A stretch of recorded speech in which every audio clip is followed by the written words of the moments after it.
President Traore is under attack not from terrorists but from French and Western media. These media houses delight in spreading false information about President Traore with the aim of controlling the narrative about what the citizens of Burkina Faso think about Traore. Recently, a local Burkinabe journalist, who is also a staunch defender of the Sahel region, has revealed some of the lies that have been told about President Traore by the media houses. The depth of the lies is shocking and reveals the extent to which these people would go in order to remove Traore's administration from power. In this video, we are going to show you some of the lies spread by the media. First of all, let's start from the beginning. Burkina Faso and other countries in the Sahel region have been faced with severe insecurity and terrorism. For Mali, it has been almost 10 years, while for Burkina Faso, it has been 8 years. And in all these times, the Sahel countries have been dealing with the situation all by themselves. Not one African country, including their neighbors like Ghana or Nigeria, has offered to help. The insecurity has led to the death of thousands of people, with millions more displaced and uprooted from their homes. In addition to this, the economic situation has been amongst the poorest in Africa. Now, before the military came, France and the US were invited to help deal with the situation. France has the 8th largest military budget in the world and is ranked 9th out of 145 other countries that are ranked. The US has the strongest military in the world and even set up its most expensive base in Niger. Despite this, the insecurity did not reduce but increased. It got worse and worse each year. Clearly, these foreign forces were not doing anything. So, it's honestly baffling why these media houses would be biased in painting the military government of the Sahel as unfair for kicking out French and US forces. I mean, if you tried a particular way of doing something and it didn't work, doesn't it make sense to try another way? There is no doubt that if the US and France were in the same shoes as Burkina Faso, they would do the same. Now, kicking out these foreign forces and choosing to collaborate with countries that do not align with the West was the only sin committed by President Traore. This is why Western media, particularly French media, has targeted Traore. You see, Traore and the leaders of the Sahel humiliated France and caused a reduction in France's influence in Africa. Today, anti-French sentiments have spread. Chad and Senegal have kicked out French forces, and Francophone Africa is gradually slipping off the hands of France. And all this is all thanks to President Traore. French media has resorted to using misinformation to turn the hearts of Burkinabe citizens and Africans at large against Traore. This is despite all the things that Traore has accomplished in Burkina Faso. According to a local Burkinabe journalist, he uncovered a false X account from a French person claiming to be a reporter. This account was filled with false articles and publications regarding President Traore. None of the articles has any evidence or link to prove their verity. The account mocked Mali's leader Colonel Assimi Goïta and Captain Ibrahim Traore for always wearing military uniforms, which doesn't even make any sense because they are military officers. The account also posted some questionable articles in French propaganda. Many of them drew anger, but no one can be sure of how many people believed his posts. Currently, more and more of this kind of information has spread all over the internet. For instance, it was through one of these fake accounts that one of the so-called journalists revealed something that was true. The journalist, who's engaged with Burkinabe citizens who've been posting disinformation about the leadership of Captain Traore, has made a point to post proof of their misinformation. He wrote, "To all the soldiers mobilized for this coup, know that it failed. This means that God is giving you one last chance to leave the plotting leaders behind. They try to push you to the slaughterhouse by trying to force the impossible. If they want to mobilize you, soldiers, ask them to be at the head of the column, as IB did on September 30th as a good leader. But if they only give you money and weapons and rent furnished villas in Ouagadougou to put their family there while waiting for you to take power, while they go out to make speeches, I ask you to use this money to improve the living conditions of your families. Don't hesitate to go have a beer at the VIP in memory of their failure."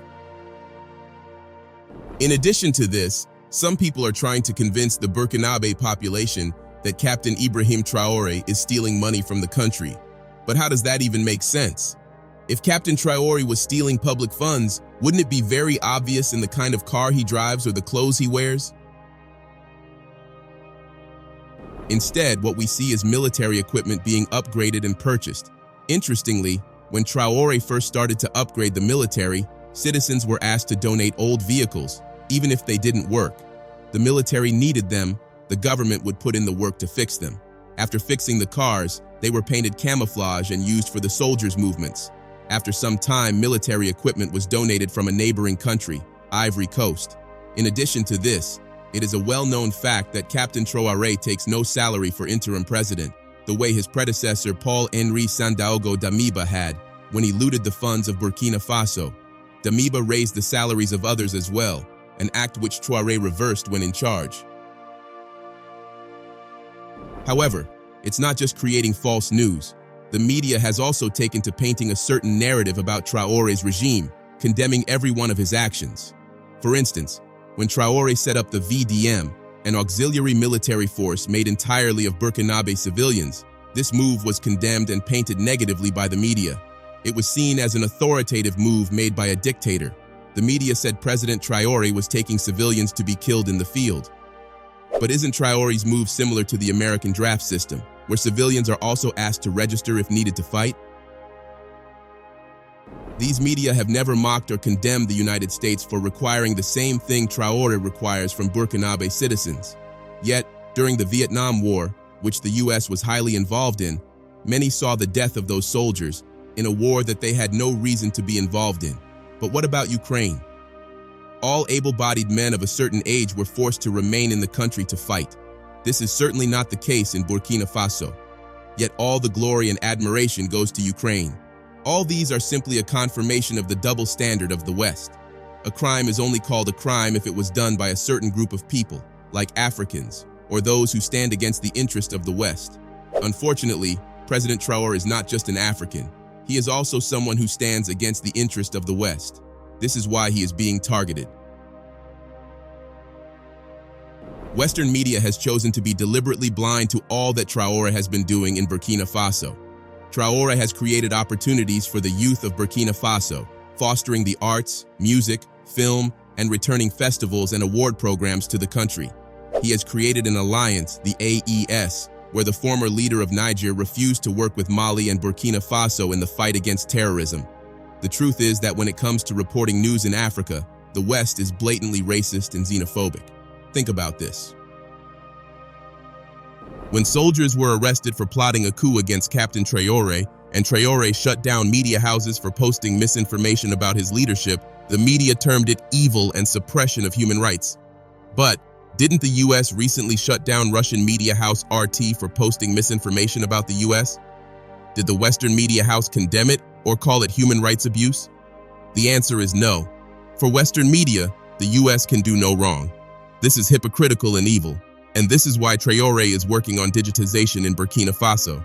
This is very important because it will help to combat the spread of misinformation and rampant corruption.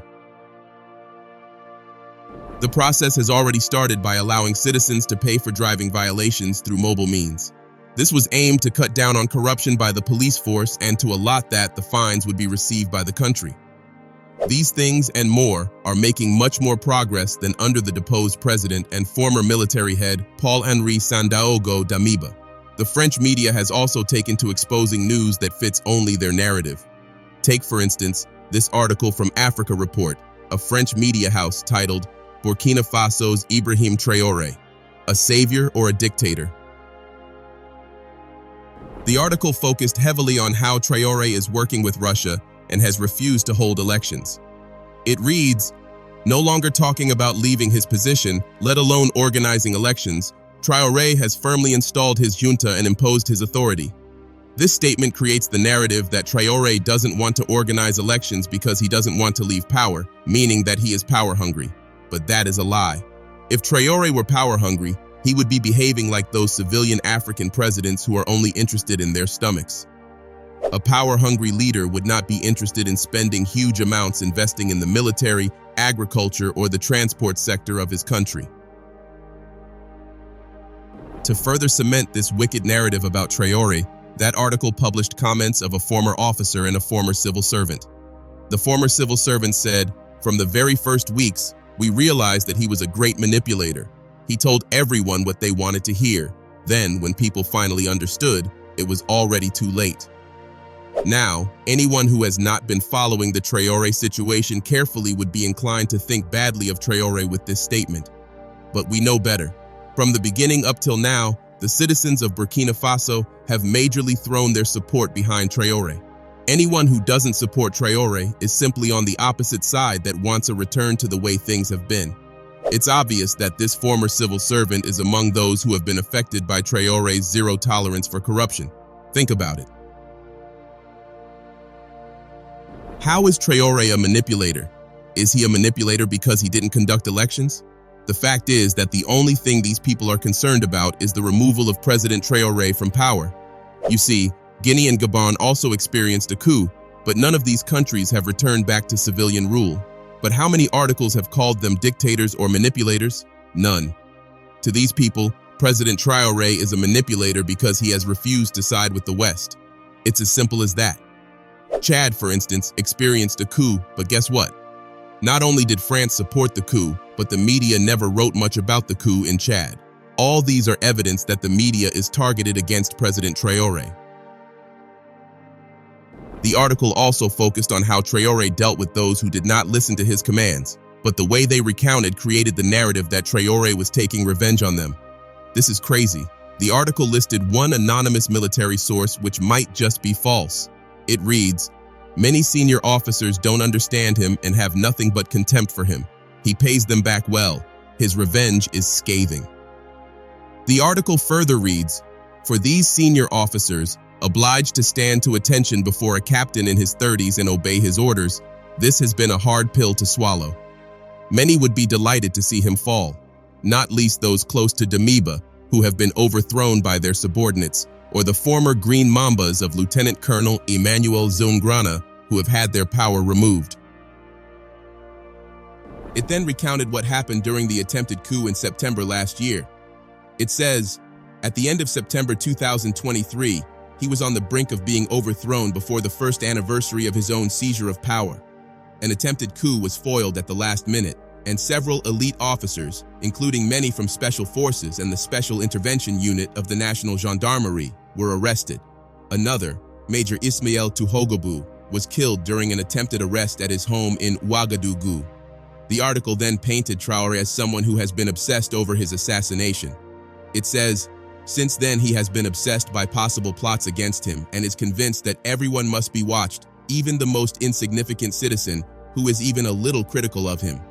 It further added that, in the days that followed this attempted coup, Traore took drastic measures. Security was stepped up, armored vehicles were deployed, and traffic was banned at night. He shut himself away, becoming ever more paranoid. He regularly changes his place of residence.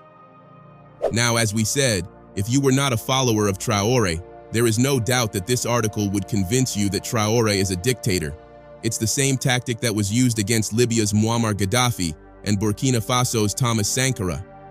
Thomas Sankara and Blaise Compaoré were very close friends who worked together to take power in Burkina Faso in 1983. This coup, like that of Ibrahim Traore, was one of the more popularly supported coups in Burkina Faso. As we all know, Mr. Traore has brought many radical changes to Burkina Faso since he came to power. He was a phenomenal man, and above all, a man of integrity. I think everyone would agree that he did a very good job during his tenure in Burkina Faso. Thomas Sankara was one of the few African leaders to achieve food self-sufficiency in just a few years without the help of outside forces. Not only did he launch the most ambitious socio-economic transformation program ever attempted on the African continent, but he also rejected corruption and embraced austerity measures, unusual for an African leader. There is no doubt that if he had lived longer, Burkina Faso would have become one of the greatest African countries in the world. But those who did not want such independent leadership and creativity, free from dependency on the West, decided to remove Sankara. And who did they choose for this position? None other than his best friend, Blaise Compaoré. One cannot help but wonder why Blaise decided to betray his friend. Was he jealous of Sankara and wanted to take his place? Whatever the reason, Blaise, with the help of France, staged a coup that resulted in the assassination of Thomas Sankara. One of the reasons the coup was successful was that Mr. Sankara was accused of human rights violations and oppression of dissent. People believe these coup plotters because they saw Sankara banning trade unions and a free press. But what they failed to understand was that Sankara was doing the same thing as many revolutionary leaders before him. A leader who wants to bring about big changes must take certain actions that may seem bad to some, but are necessary to achieve his goal. Sankara banned trade unions, free press, and anything that could stand in the way of his plan to completely transform Burkina Faso. But some people seemed to forget about his plans and the great things he had done, and focused on what they perceived as human rights violations. This is why the coup was successful, and Blaise Compaoré replaced Sankara as head of state of Burkina Faso. He spent the next 27 years as president of Burkina Faso and destroyed everything Sankara had done. Of course, France praised him as a democratic head of state. Pathetic. However, despite all these allegations against Traore, Traore has remained resolute and focused on his vision for Burkina Faso. There is no doubt that as long as he has the support of the people, he will definitely prevail. What are your thoughts? Let us know in the comments section below. Don't forget to like this video, drop a comment, and subscribe if you have not done so already.